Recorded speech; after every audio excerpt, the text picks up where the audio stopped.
Is that 2 points drop for Man City in the Premier League title race? Chelsea have come to the Etihad and caused a major issue, in my opinion.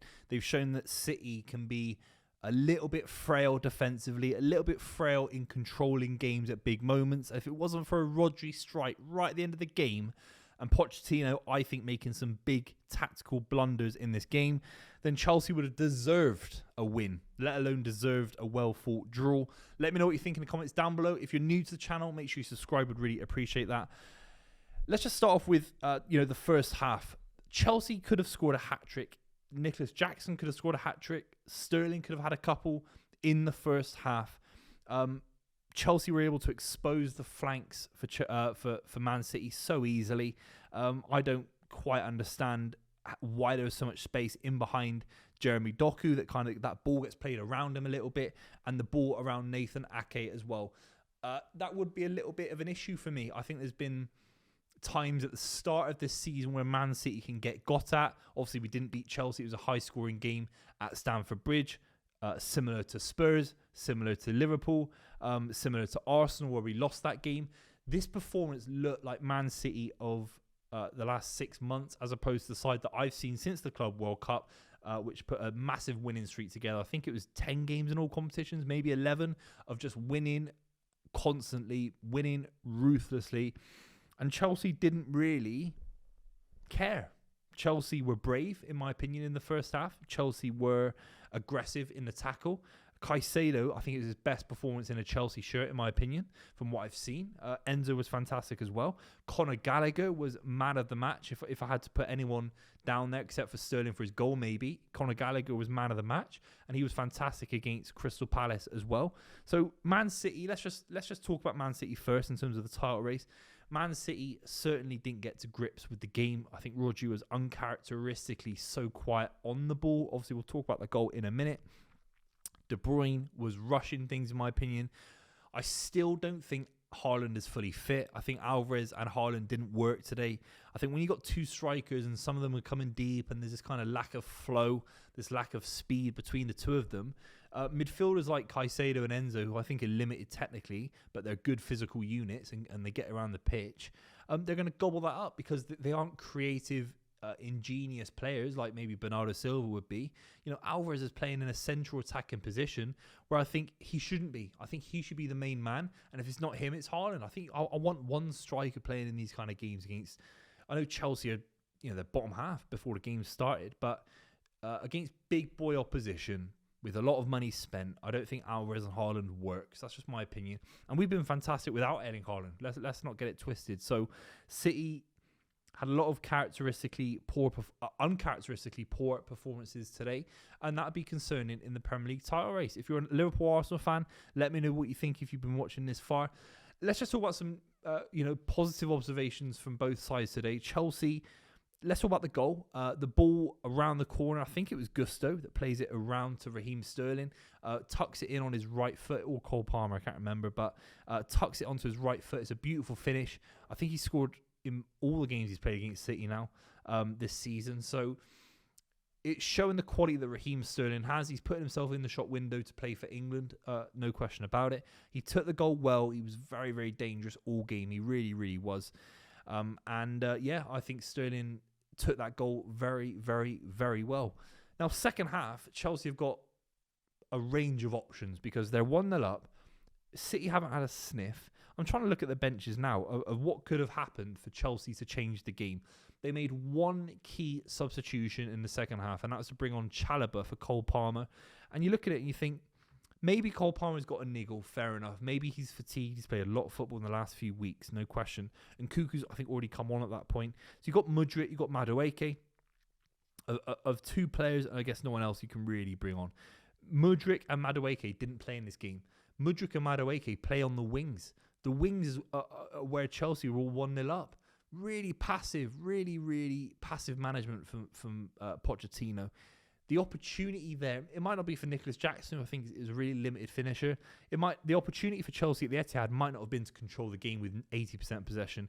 It might not have been to have physical specimens in the box being physically challenging and trying to score goals that way. Chelsea's ability in this game to win the game was whipping balls round the corner and breaking on City's attempt to get back in the game. Chelsea should have tried to make it 2 or 3-0. And I don't know if this is down to Pochettino's mentality. I don't know if this is down to fitness that I'm not quite privy to. But Mudryk and Madueke, both fully fit. They've both played recently. They're both on the bench. How are these two not coming on instead of Chalobah? Chalobah comes on in the final 5 minutes when you're really trying to, shut up shop. But in that kind of gap between the 60th and the 85th minute where things can still change, it's like a mini game unto itself. And we know what Guardiola's like. Guardiola treats football matches in kind of little 15-minute segments of intensity, and he changes things up drastically throughout the game. So Chalobah coming on was limited.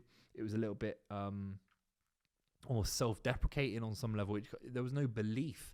And that's what cost Chelsea today. But if you're watching this as a Chelsea fan, let me know your thoughts on that.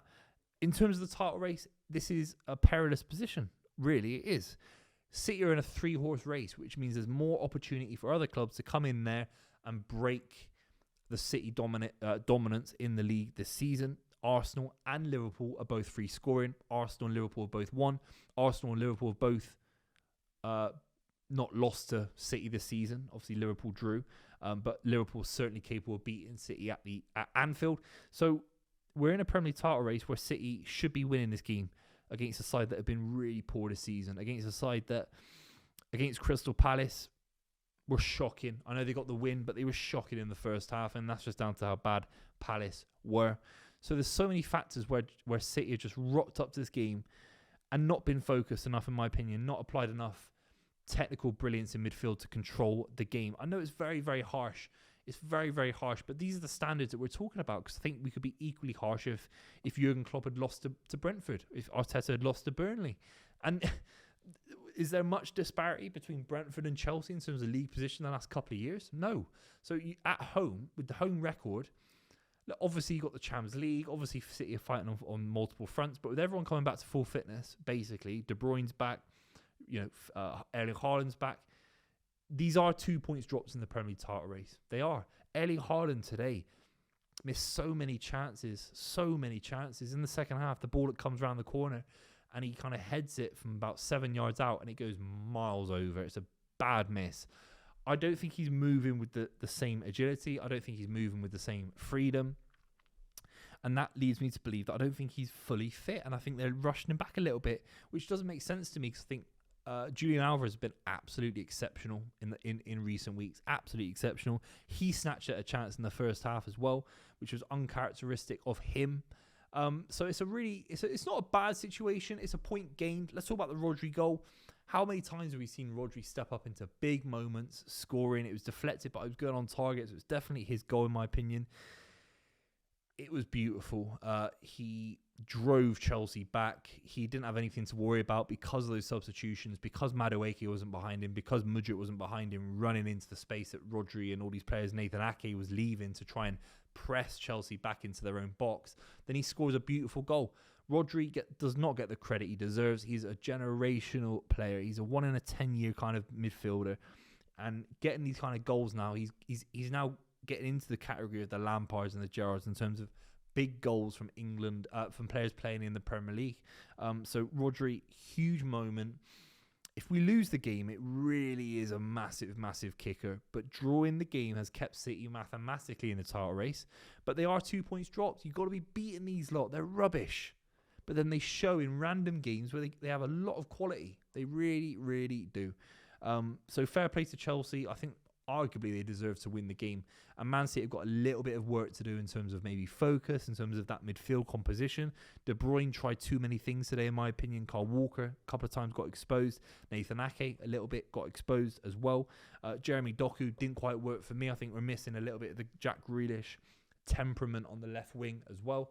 So very keen to see what you think in the comments down below. It certainly is 2 points dropped from my position, because I think you've got to be beating Chelsea. You can't always beat the Liverpools of the world or even the Man Uniteds, European sides. But Chelsea, where they are at the moment, it's a little bit frustrating.